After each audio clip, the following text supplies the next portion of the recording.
We're standing in the Museum of Fine Arts, Boston, in front of what we know as Turner's slave ship. But the full title of this work is Slave Ship, Slavers Throwing Overboard the Dead and Dying, Typhoon Coming On. You know, when we first come across this painting, it looks really beautiful. It's got oranges and reds, and we see that typical Turner sunset. We're lost in the thick sensuality of the paint. But then my eye goes to the bottom right-hand corner, and in a moment of horror, I see a foot and a leg and a shackle in chains, and all of a sudden, it's not a seascape, and it's not about a sunset, and it's not about light on the water, or not only about those things anymore.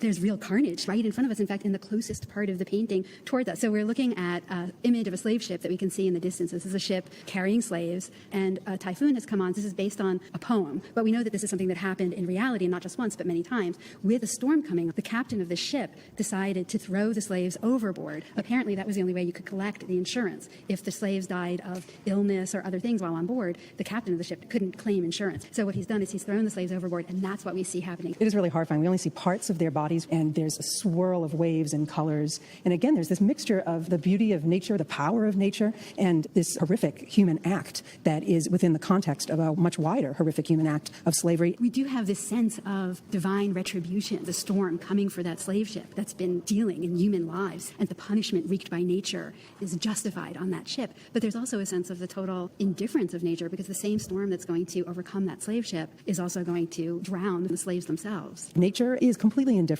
to the human endeavors, whether they are good, evil, otherwise, whatever. So the first owner of this painting was the great Victorian art critic John Ruskin. Then the painting made its way to Boston to an abolitionist, to someone who believed in and struggled for the ending of slavery. Now, the British had outlawed slavery in 1833 in the colonies. The French do it in their colonies 15 years later, but of course in America, slavery isn't outlawed until the Civil War. So slavery, we have to remember, is still a really active political cause at this moment. This idea that human beings could do this to each other, not just in the form of actual slavery, of buying and selling human beings, but also in terms of taking advantage of one another just for the sake of money. And of course, that's the kernel of this hideous act that the captain engages in here. When we look into the left quarter of the painting, we see some really different colors than what we see in the rest of the painting. Whites and blues and purples and grays. Ruskin wrote, "Purple and blue, the lurid shadows of the hollow breakers, are cast upon the mist of night, which gathers cold and low, advancing like the shallow of death upon the guilty ship, as it labors amidst the lightning of the sea, its thin masts written upon the sky in lines of blood."